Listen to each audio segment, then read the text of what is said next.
यूहन्ना रचित सुसमाचार उसका 20 अध्याय 19 से 22 पद तक मैं आपके सामने पढ़ देता हूं ताकि हम एक बार समझ सकें कि परमेश्वर अपने वचन से क्या कह रहे हैं और फिर उस वचन पे जब हम मनन करते हैं तो हम उससे क्या सीख सकते हैं। यूहन्ना रचित सुसमाचार उसका 20 अध्याय 19 से 22। उसी दिन जो सप्ताह का पहला दिन था, संध्या के समय, जब वहां के द्वार जहां चेले थे यहूदियों के डर के मारे बंद थे, तब यीशु आया और उनके बीच में खड़ा होकर उनसे कहा, तुम्हें शांति मिले। और ये कहकर उसने अपना हाथ और अपना पंजर उनको दिखाए। तब चेले प्रभु को देखकर आनंदित हुए। यीशु ने फिर उनसे कहा, तुम्हें शांति मिले, और जैसा पिता ने मुझे भेजा है वैसे ही मैं भी तुम्हें भेजता हूं। ये कहकर उसने उन पर फूंका और उनसे कहा, अंडरलाइन कर लीजिए, पवित्र आत्मा लो। जिनके पाप तुम क्षमा करो वे उनके लिए क्षमा किए गए हैं, और जिनके तुम रखो वे रखे गए हैं। यह परमेश्वर का जीवित वचन है। काफ़ी भारी बात इसमें लिखी हुई है और कलीसियाई रूप से, कलीसियाई रीति से ये अच्छा रहेगा कि हम इस पर आज मनन करें, इससे हम कुछ सीख सकें। ईस्टर संडे पे मैंने आपसे प्रचार किया था और ये कहा था कि चेलों ने कब्र पे जाकर के जो कपड़ा देखा जिसमें यीशु को लपेटा था वहां पड़ा हुआ था, लेकिन सर का कपड़ा अच्छे से लपेट करके एक तरफ रखा हुआ था, और उसका सिग्निफिकेंस, उसका महत्व मैंने आपको समझाया था। और उसका महत्व ये था कि यीशु मसीह ने कह दिया कि अभी मैं आ रहा हूँ, आई एम कमिंग बैक। याद आया? रुमाल मैंने आपको सिखाया था। उसी पे आगे चलते हैं, क्योंकि यूहन्ना जब इस बात को लिख रहा है, पूरे ही इतिहास को जब हमारे लिए लिख रहा है, तो उसके पीछे उसका पर्पस है, और पर्पस ये है कि हम उस सत्य को जान लें जिस सत्य की बात वो कर रहा है। 19वें पद में लिखा है, उसी के ठीक बाद का ये खंड है, और 19वें पद में यूहन्ना कहता है, उसी दिन जो सप्ताह का पहला दिन था, सेम डे, यानी वही दिन है जिस दिन प्रभु यीशु मसीह का पुनरुत्थान हुआ। तो ये ईस्टर की ही घटना है, लेकिन लगभग जो कि है शाम का समय अब हो चला है, क्योंकि इसके पहले दिन में जो कि मरियम ने जाके सबको बताया कि प्रभु जी उठे हैं, मुझसे बात करिए, चेलों ने भी बताया, तो हलचल मच गई थी, ये क्या हो गया। लेकिन यहाँ लिखा है कि उसी दिन संध्या के समय, जब वहां के द्वार जहां चेले थे यहूदियों के डर के मारे बंद थे, उनको पता था यहूदियों ने पकड़ के यीशु मसीह को क्रूस पे चढ़ाया है, और अब हमें भी जो की है पकड़ लेंगे। जब गुरु को पकड़ा है तो चेले भी जो की है अब पकड़ में आ जाएंगे। तो ये जाके बंद हो गए थे, छुप गए थे सब। सही बात है, जान पे आ पड़ेगी तो कौन, कोई क्यों नहीं छुपेगा कोई। पर ये डर के मारे वहां थे, जबकि दिन में मरियम ने जाके समाचार दे दिया है, प्रभु जीवित हो चुके हैं। लेकिन डर था, डर के मारे द्वार बंद थे कि आ ना जाए, परसिक्यूशन हो ना जाए। परसिक्यूशन तो भी शुरू होने वाला है, अभी तो हुआ भी नहीं था। उसी के बीच में यीशु मसीह अंदर आ जाते हैं। द्वार के द्वार है बंद, साफ लिखा हुआ है द्वार बंद है, और तब यीशु आया और उनके बीच में खड़ा हो गया और कहा, तुम्हें शांति मिले। हमारा प्रभु यीशु मसीह जो सर्वव्यापी परमेश्वर है, उसको किसी से डरने की जरूरत नहीं है। मौत भी उससे डर गई है। तो ये वही बात है कि वो सारी पावर रखते हुए अपने चेलों के पास पहले आता है और क्या कहता है, तुम्हें शांति मिले। हमारा परमेश्वर एक रिलेशनल परमेश्वर है। हमारा परमेश्वर सिर्फ एक सिंहासन पे बैठा हुआ राजा ही नहीं है जो वहां से डंडे चला रहा है सबके ऊपर।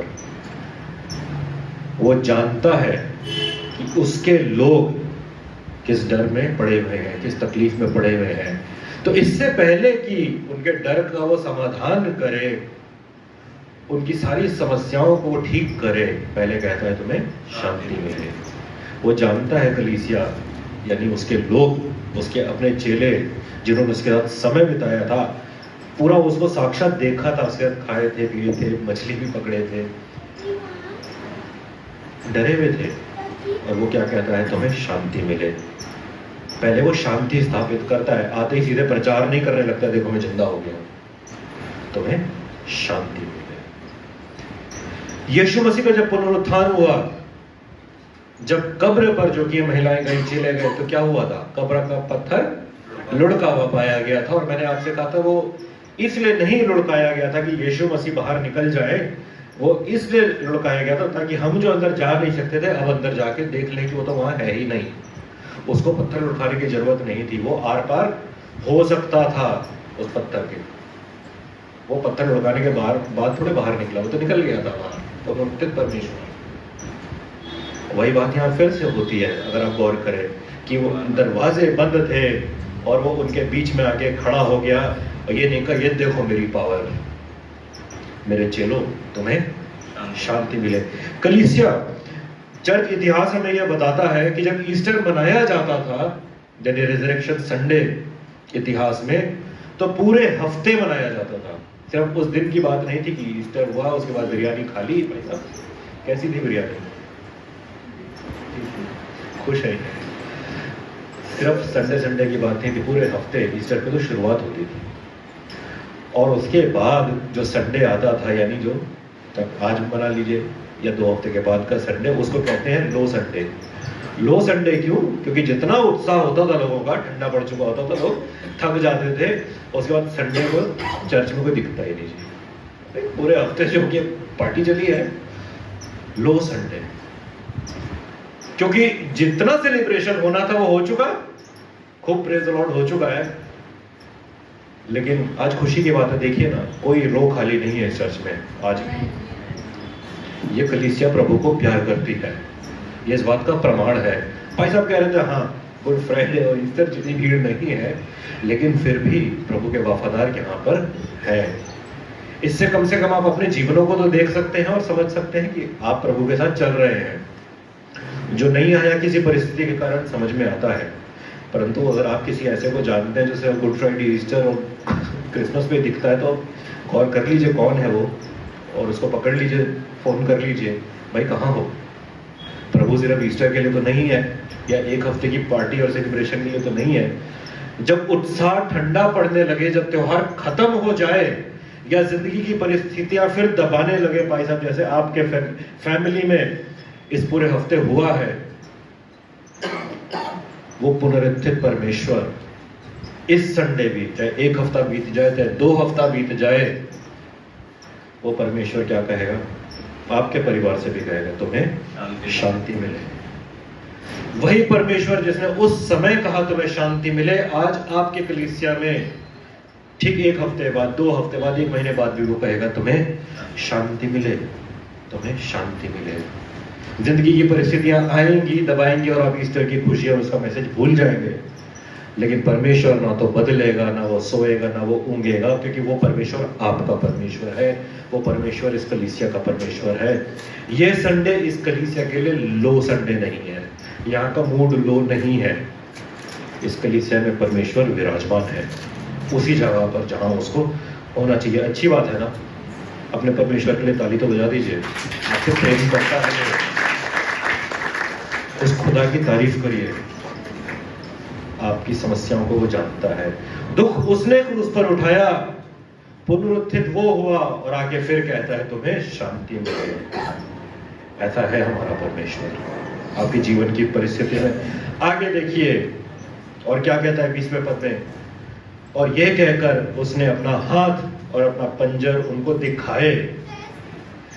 तब उसके बाद, सिर्फ शांति का प्रवचन देने के बाद नहीं, उसके बाद प्रभु यीशु मसीह ने अपना प्रमाण भी दिया, देखो मैं ही हूं, मेरे हाथ देखो, मेरा पंजर देखो, जहां से लहू और पानी निकला था तुम देखो, तो मैं ही हूं वो।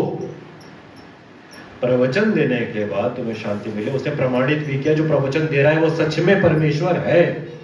उसने पुनरुत्थित होने का प्रमाण फिर से अपने चेलों को उसी शाम को फिर से दे दिया। और उसके बाद लिखा है बाइबल में, तब चेले प्रभु को देखकर आनंदित हुए।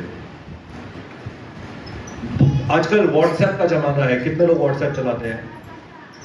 व्हाट्सएप चलाते हैं, फोन पे ग्रीन कलर का आइकॉन होता है, फोन पे मैसेज करते हैं, फेसबुक पे करते तो होंगे, फोन तो हर कोई चलाता ही है। ज्यादातर लोग अगर जब प्रेयर रिक्वेस्ट आती है तो जैसे ही किसी ने प्रेयर रिक्वेस्ट डाली, व्हाट्सएप पे 4 हाथ बना देंगे, praying praying praying praying praying. देखा है कभी ऐसा होते हुए? प्रेइंग मतलब प्रेजेंट कंटिन्यूअस। क्या प्रार्थना कर रहे थे उस समय प्रेयर रिक्वेस्ट आई? या आप ये कहेंगे I will be praying for you, मैं तुम्हारे लिए प्रार्थना करूंगा, पता चल गया है। प्रार्थना,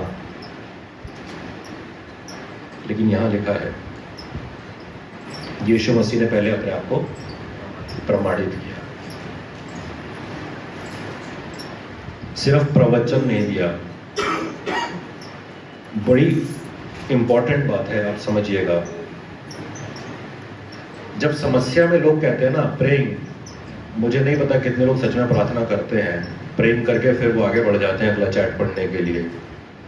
कितना समय उस व्यक्ति के लिए प्रार्थना में हम देते हैं? गंभीर सवाल है, जवाब मत दीजिएगा, अपने आप से जरूर पूछिएगा कितना, क्या आपने काम धाम सब छोड़ करके प्रार्थना करी उस व्यक्ति के लिए? क्योंकि ऐसा होता है और बहुत सारे लोग भी हैं जो प्रवचन दे देंगे लेकिन उस पर अमल नहीं करेंगे। बहुत सारे लोग बाजार में, अब चले जाइए बाजार में, ठीक हो? ठीक हो? हाँ ठीक है। ठीक हो? हाँ भाई ठीक है। कैसे हो? हम बहुत अच्छे हैं। और जितने लोग प्रवचन देने के लिए बैठे हैं, जो बड़े बड़े बैठे हैं लोग, आप जानते हैं, बड़ी बड़ी बातें करते हैं, लेकिन क्या वो अपने जीवन से प्रमाणित वो करते हैं कि जो वो प्रवचन दे रहे हैं वो जेन्युइन है कि नहीं? क्योंकि बात करना बहुत आसान होता है, कह देना गॉड ब्लेस यू बहुत आसान होता है, लेकिन उस पर अमल करना लोग नहीं जानते हैं। और बड़ी बड़ी मीठी मीठी बातें सुन के हम भी पीछे चल पड़ते हैं।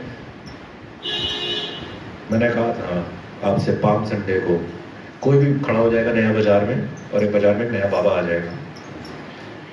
यीशु मसीह वो बाबा नहीं है। यीशु मसीह ने कहा तुम्हें शांति मिले, उसे शांति स्थापित करी और अपने आप को दिखाया, प्रमाणित किया कि मैं हूं। और जब उसने कहा मैं हूं, उसके बाद चेले प्रभु को देखकर आनंदित हुए।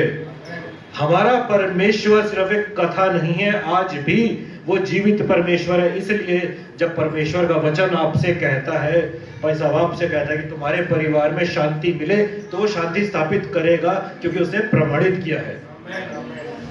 आपके ऑफिस में, आपके निजी जीवन में, आपके शादीशुदा जीवन में, आपके करियर में, आपके परिवार में, आपके विश्वास की दौड़ में अगर अशांति फैली हुई है, तो रास्ता सिर्फ प्रभु यीशु मसीह है। और कहीं आप कुछ कर लीजिए, कुछ होगा नहीं, अच्छा लगेगा सुनने में, लेकिन जो क्षमता रखता है सब कुछ ठीक करने की, वो है प्रभु यीशु मसीह। क्या आप आज प्रभु यीशु मसीह को अपना जीवन फिर से समर्पित करेंगे? सवाल मेरा आपसे ये है। इतना कहने के बाद 21वें में फिर प्रभु यीशु मसीह कहते हैं तुम्हें शांति मिले, तुम्हें शांति मिले। उसे शांति दी, प्रमाणित किया, शांति को रीइंफोर्स फिर से किया ताकि कोई डाउट ना रह जाए। और कलीसिया, प्रिय मित्रों, ये सब होने के बाद जब उसने सारा काम कर दिया, ये गारंटी हो गई कि चेले शांति में हैं, उसके बाद एक बहुत अहम स्टेटमेंट प्रभु यीशु मसीह देते हैं और कहते हैं जैसा पिता ने मुझे भेजा है, यानी जो कार्य करने में आया था, क्रूस पे मैं चढ़ाया गया, ये मेरा कार्य था, मैं जीवित हो गया और अब मैं जाऊंगा, पिता के पास लौट जाऊंगा। जैसा पिता ने मुझे भेजा वैसे ही मैं भी तुम्हें भेजता हूं। इसका मतलब क्या है? इसका मतलब ये नहीं है कि सिर्फ हम प्रेज़ द लॉर्ड कर देंगे। प्रभु ने कलीसिया को इसलिए बनाया है ताकि उस कार्य को जो प्रभु कर रहे हैं उसमें हमें पार्टिसिपेट करने का वो अनुग्रह प्रदान कर रहा है। इसका मतलब क्या है? कि हम पैसिव चर्च गोवर नहीं हो सकते, हम सिर्फ रिसीविंग एंड पर नहीं हो सकते हैं। जैसे प्रभु यीशु मसीह को पिता ने सुसमाचार फैलाने के लिए बोला, वैसा ही प्रभु यीशु मसीह ने अब कलीसिया को बोल दिया है कि तुम जाओ। कितने लोगों को आपने सुसमाचार सुनाया इस हफ्ते, पिछले हफ्ते? डायरेक्ट नहीं इनडायरेक्ट तो सुनाया होगा, किसी से तो बात करी होगी। क्या हमने अपने पार्टिसिपेशन को ईमानदारी से किया? देखिए, प्रभु यीशु मसीह को हमारी जरूरत नहीं है उद्धार का कार्य करने के लिए, लेकिन ये उसका अनुग्रह है कि वो हमें कहता है आओ मेरे साथ आ जाओ, तुम भी पार्टिसिपेट करो और तुम भी इनाम पाओ। अच्छी बात है ना, प्रभु तो इनाम देना चाह रहे हैं, लेकिन क्या हमने उस सेवा को पूरा किया? इनाम लेने से पहले एक दिन स्वर्ग में जब सिंहासन के सामने हमें अनंत जीवन दिया जाएगा, जब मुकुट दिया जाएगा, इनाम दिया जाएगा, क्यों देगा वो? क्या हमने जो उसके कार्य को किया जो उसने हमें सौंपा है? क्या हमने सुसमाचार प्रचार किया? क्या हमने आत्माएं बचाने के लिए संघर्ष किया? हमारे परिवार के लिए क्या हमने आए भर भर के प्रार्थना करी? प्रभु यीशु मसीह ने उसी दिन, पुनरुत्थान वाले दिन, ये कह दिया कि जैसे पिता ने भेजा है मैं तुम्हें भेजता हूं। और उसके बाद उसने क्या किया? उसके बाद उसने क्या किया? ये कहकर उसने उन पर फूंका और उनसे कहा पवित्र आत्मा लो। और मैंने कहा आपसे अंडरलाइन कर लीजिएगा, अंडरलाइन कर लीजिएगा। उसने सिर्फ शांति नहीं दी, शांति को रीइंफोर्स किया। उसने ये गारंटी ले ली कि आपका जीवन पहले शांत हो जाए। जब अशांत है तो बाकी काम करेंगे कैसे? मैंने भाई साहब से पूछा, भाई आशु भाई जो कि कॉन्गो बजा रहे हैं, मैंने बोला सिर्फ हाथ ही चल रहे हैं, इनका सर भी नहीं हिल रहा, ये क्या हो रहा है? ये ऐसे क्यों बैठे हैं? ये बस हाथ ही हिल रहे हैं ऐसे। इन्होंने कहा क्योंकि वो फोकस कर रहे हैं कि रिदम गलत ना हो जाए। 10 जगह दिमाग भागेगा तो रिदम ही बिगड़ जाएगी। आप ही गा रहे थे जब ये मैंने पूछा था। बहुत अहम बात बोल दी उन्होंने। दिमाग जब शांत होगा, फोकस्ड होगा, तब जाके जो हमें काम करना है उस काम को हम सही से कर पाएंगे। नहीं तो रोड पे क्यों लिखा रहता है मोबाइल पे बात करते समय गाड़ी ना चलाएं, या गाड़ी चलाते समय मोबाइल पे बात ना करें? ज्यादातर लोग फिर भी करते ही हैं, लेकिन क्यों? ध्यान होगा कहीं, गाड़ी कहीं और जाके लड़ जाएगी। फोकस चाहिए ना। ड्राइविंग जिम्मेदारी वाला काम है, खुद भी मरेंगे, सामने वाले को भी मार देंगे। परमेश्वर का सुसमाचार समाज में ले जाने के लिए हमारा जीवन शांत होना चाहिए। और शांति देगा कौन? यीशु मसीह। क्या आपका जीवन आज शांत है? अगर नहीं है तो आप तो सुसमाचार का काम नहीं कर पाएंगे। तो पहले तो जीवन को शांत कर लीजिए और प्रभु से बोलिए, प्रभु मेरे जीवन को पहले शांत कर। क्योंकि वो तो कर रहा है ना, सिर्फ कह नहीं रहा है, प्रमाणित भी कर रहा है। और प्रमाणित करने के बाद रीइंफोर्स कर रहा है 2 बार कि तुम्हें शांति मिले। और उसके बाद सिर्फ भेज नहीं रहा है, सक्षम नहीं बना रहा है, वो उसके बाद फूंकता है उनके ऊपर और क्या कहता है? पवित्र आत्मा लो। क्योंकि बिना पवित्र आत्मा के सामर्थ्य के, बिना पवित्र आत्मा के अगुवाई के आपका कोई भी कार्य सिर्फ आपकी क्षमता का कार्य होगा और आपकी क्षमता से कुछ होगा नहीं। आपकी क्षमता से कुछ नहीं होगा, मेरी क्षमता से कुछ नहीं होगा तो सिर्फ और सिर्फ पवित्र आत्मा के सामर्थ्य के द्वारा। यहां तक कि आपके उद्धार का कार्य आपके जीवन में ये पवित्र आत्मा का कार्य है। आपने कोई अच्छा कर्म नहीं कर दिया कि आप उद्धार पा लिए हैं। परमेश्वर ने आप पे अनुग्रह किया है, आपका डूब का बपतिस्मा लेने जा रहा है आपका परिवार, ये पवित्र आत्मा का कार्य है। नहीं तो नहीं होगा। ये लोग इसे पागलपन बोलेंगे कि पानी में डूब गए जाकर के।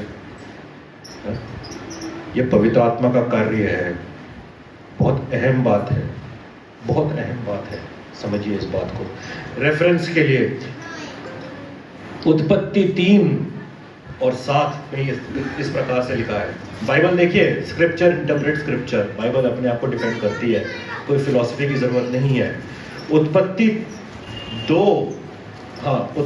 2 और उसके साथ में लिखा है, तब यहोवा परमेश्वर ने आदम को भूमि की मिट्टी से रचा, यानी ह्यूमन बीइंग को उससे रचा, मेल फिगर, और उसके नथनों में जीवन का श्वास फूंक दिया और आदम जीवित प्राणी बन गया। जब तक परमेश्वर ने श्वास नहीं फूंकी थी, आदम जो कि है मृतक मिट्टी था। जब हमारे जीवन से श्वास निकल जाती है तो हमारा शरीर मृतक हो जाता है। लेकिन पौलुस एक जगह ये भी कहता है, गलातियों 2:20, मैं वो भी पढ़ देता हूँ। गलातियों 2:20, गलातियों 2 से मैंने नहीं 1 से मैंने आपके लिए प्रचार भी किया था। गलातियों 2:20 में लिखा है, मैं मसीह के साथ क्रूस पर चढ़ाया गया। गुड फ्राइडे को याद करिएगा, और उत्पत्ति जो मैंने आपसे पढ़ा, उत्पत्ति में से जो आपसे मैंने पढ़ा है उसको याद रखिएगा। मैं मसीह के साथ क्रूस पर चढ़ाया गया हूं, अब मैं जीवित न रहा पर मसीह मुझ में जीवित है, और मैं शरीर में अब जो जीवित हूं तो केवल उस विश्वास से जीवित हूं जो परमेश्वर के पुत्र पर जिसने मुझसे प्रेम किया और मेरे लिए अपने आप को दे दिया। It is not I who live but Christ who lives in me. अर्थात जो प्रभु के लोग हैं, आपकी अब जो श्वास चल रही है वो प्रभु के द्वारा दी हुई है। बायोलॉजिकली आपकी सांस चल रही है, जानवरों की भी चलती है, गैर मसीहियों की भी चलती है, लेकिन आपकी श्वास में फर्क है। और फर्क ये है कि अब जो आपकी श्वास चल रही है वो पवित्र आत्मा के द्वारा चल रही है। और एक दिन प्रभु बोलेगा मेरे पास वापस आ जाओ, और उस दिन वो श्वास रुक जाएगी, लेकिन आपका प्राण, आपकी आत्मा प्रभु के पास जाएगी। बाकी लोग मर के खत्म हो जाएंगे या उस दंड के भोगी होंगे जो अनंत काल के लिए होगा। लेकिन कलीसिया यहाँ पर पुनरुत्थान के दिन ही प्रभु यीशु मसीह ने श्वास फूकी और क्या कहा? पवित्र आत्मा लो, पवित्र आत्मा लो। क्योंकि पवित्र आत्मा मिलते ही जो प्रभु के लोग हैं, बाहर वाला नहीं, प्रभु के लोग, उस समय से अब आप पवित्र आत्मा की अगुवाई में आगे जाएंगे, कार्य करेंगे। क्या प्रभु आपके जीवन में पवित्र आत्मा के सामर्थ्य के द्वारा है? आज अपने जीवन का मूल्यांकन करें, बहुत ही जरूरी है। और उसके बाद आखिरी पद में, ये पैराग्राफ के आखिरी पद में प्रभु ने कहा अथॉरिटी, सब सक्षम बनाने के बाद अथॉरिटी दी और कहा जिनके पाप तुम क्षमा करो वे उनके लिए क्षमा कर दिए गए हैं।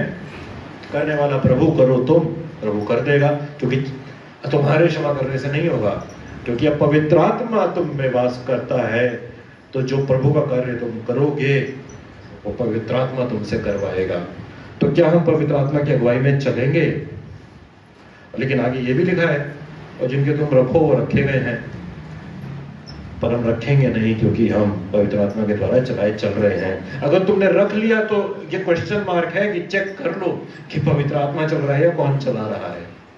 क्योंकि क्रूस पर उस पीड़ा में भाई साहब ने सिखाया था, 7 वचनों में से एक था, हे प्रभु, हे पिता, इन्हें क्षमा कर, ये नहीं जानते ये क्या कर रहे हैं। उसका मर्डर कर रहे थे और उसने क्षमा मांगी।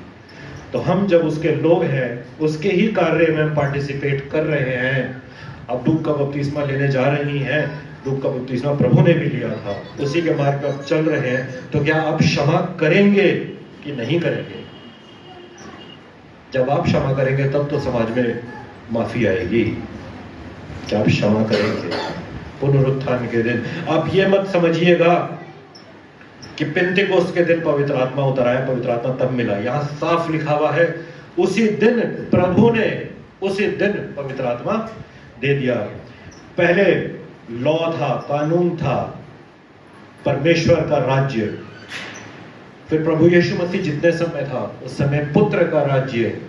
पुनरुत्थान के बाद पवित्र आत्मा और कलीसिया का राज्य। ये समय जो है कलीसिया का है, क्योंकि प्रभु ने कहा तुम जाओ।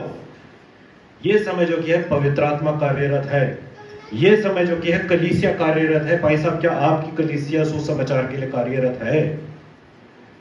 ये है पूछना चाहिए इस बात को। कोई आपसे ये ना कहने पाए कि जब तक अन्य भाषा नहीं बोलने लगोगे, कूदने नहीं लगोगे, तब तक पवित्र आत्मा मिला ही नहीं। वो पवित्र आत्मा का अलग से अभिषेक है, स्पेशल अनॉइंटिंग, वो गिफ्ट है। आप मांगिए, आपको मिलेगा। लेकिन अगर नहीं मिला, इसका अर्थ ये नहीं कि पवित्र आत्मा आप में वास नहीं करता। अगर आपने प्रभु पे विश्वास किया है, चेले पेंतेकोस्त के दिन से पहले यीशु मसीह ने फूंक दिया और कहा पवित्र आत्मा लो। आपको पवित्र आत्मा मिला हुआ है। कभी गिल्ट में मत रहना कि मैं दूसरे की तरह बड़ी बड़ी लंबी लंबी दुआएं नहीं कर पाता, फोकस नहीं कर पाता, या करती हूं। इस आश्वासन के साथ यहां से बाहर जाइएगा। इस आश्वासन के साथ प्रभु भोज है ना, आज प्रभु भोज में सम्मिलित हुइएगा कि आप प्रभु के लोग हैं, आप प्रभु के लोग हैं। पवित्र आत्मा आपको मिला हुआ है। क्योंकि अगर पवित्र आत्मा नहीं मिला तो फिर या तो पवित्र आत्मा वास कर रहा है या तो शैतान वास कर रहा है। कोई एक तो कर रहा है, क्योंकि हम मृतक तो है नहीं।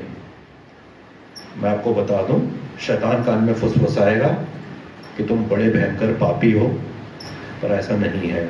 सच ये है कि यीशु मसीह ने कह दिया कि पवित्र आत्मा लो। तो बहनों और भाइयों, दादा दादी, अंकल आंटी और बालकों, बालिकाएं नहीं है, कहाँ है बालिकाएं? संडे स्कूल चल रहा है। आप प्रभु के लोग हैं, पवित्र आत्मा पाए हुए आप लोग हैं। इस बात की गारंटी के साथ आप प्रभु भोज में सम्मिलित होंगे, क्योंकि अगर गारंटी नहीं है तो लेने से पहले रुक जाइएगा। पैसा आपको मौका देंगे अपने जीवनों को फिर से एक बार जांचने के लिए, ताकि आप प्रार्थना कर लें, प्रभु से मेल कर लें, और उसके बाद प्रभु भोज में सम्मिलित हों, उसके दुख में सम्मिलित हों, क्योंकि उसके पुनरुत्थान में भी हम सम्मिलित हैं। उसके पुनरागमन पर फिर हम उससे मुलाकात करेंगे और अनंत काल के लिए उसके साथ हमारा मिलन होगा। ठीक है? और होमवर्क यही है, इस आश्वासन के साथ बाहर जाइएगा कि पवित्र आत्मा आप में वास करता है, और क्योंकि पवित्र आत्मा वास करता है आपके जीवन में, आपका जीवन का चाल चलन भी उसी के समान होना चाहिए। ठीक है? अगर नहीं है तो प्रभु से बात कर लीजिएगा। प्रभु आपको बहुत बहुत आशीष दे।